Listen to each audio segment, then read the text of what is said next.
السلام علیکم ورحمۃ اللہ وبرکاتہ ملګرو اسد الله یم د خپل یوټیوب چینل لرن ټو لرن ان پښتو سره د کمپیوټر د دریم درس په اړه کې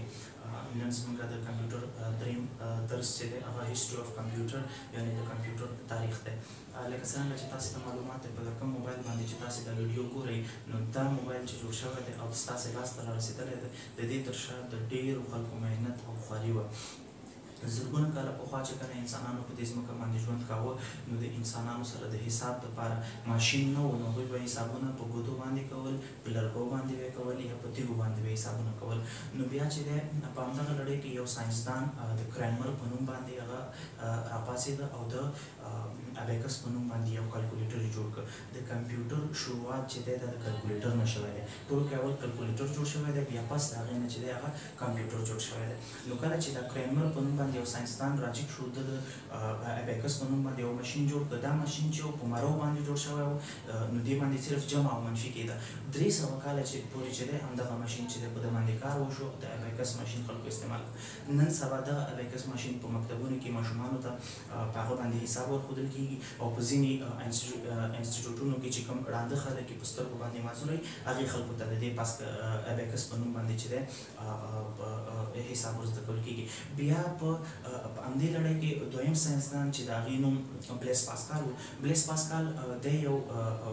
18 کلن ځوان و چې په 1642 کال کې د ده پلار چې دی په مالي وزارت کې کار کوو نو د ده پلار د حساب په هغې کې ډېر زیات مشکل دی نو دی کېناسته او د پلار دپاره یو کمپیوټر جوړ کړ او هغې کمپیوټر ته یې نوم ورکړ پاسکالین کمپیوټر چې دا په ګیر باندې کار کوه او جمع او منفي باندې کېده په همدغه لړۍ کې دریم ساینسدان چې جرمن ساینټسټ و هغه راجیک شو هغه د همدې پاسکالین کمپیوټر لږ کلکولیټر لږ اډوانس کړ لږ یې پکې بدلون راوسته د ده کمپیوټر صرف د پاسکالین کمپیوټر صرف جمع او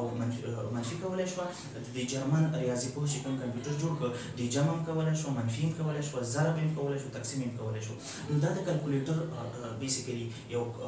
هسټري یا تاریخ دی اوس راځو د کمپیوټر ته چې کمپیوټر د کوم ځای نه وجود ته راغی کمپیوټر د چارلز بیبیج په نوم باندې یو ساینسدان و چې هغه کېناسته او د کمپیوټر یو ماشین یې جوړ کړ چې چارلز بیبیج ته فادر آف کمپیوټر یعنی د کمپیوټر پلار یا د کمپیوټر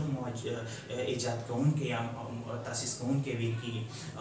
په همدې لړۍ کې چې دی ډېر زیات ساینسدانانو د همدې چارلز بیبیج جوړ شوي کمپیوټر باندې کار وکړ دا یې اډوانس کړ خلکو ته یې وښود ورو ورو د وخت په تېرېدو سره دا کمپیوټر اډوانس کېده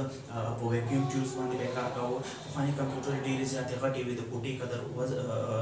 سایز به یې و کمپیوټر سټارټول دا د یو جنریټر غوندې و چې په لاس باندې به د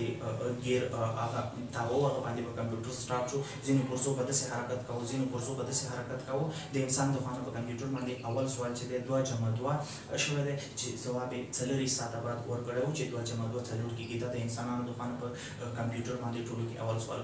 نو په همدغه لړۍ کې چې دی د کمپیوټر ډېر زیات جنریشن راغلی د دې چارلز بیبیج د کنسپټ نه چې دی دا ټولې دا نن سبا چې موږ تاسې ته لیپټاپس ډیسکټاپس په کوم تېر درس کې چې موږ ویلي ټیبلیټس پام ټاپس دا ټول د چارلز بیبیج هغه کنسپټ و چې هغه جوړ کړ د هغه نه بعد بیا دا رو اډوانس کېده او نن زموږ ستاسې تر لاسه ته راورسېده نو موږ صرف دومره ویلی شو چې چارلز بیبیج هغه د دې کمپیوټر بانی یا ایجاد کوونکی دی نو هیله مې ملګرو چې په دې ویډیو کې موږ دا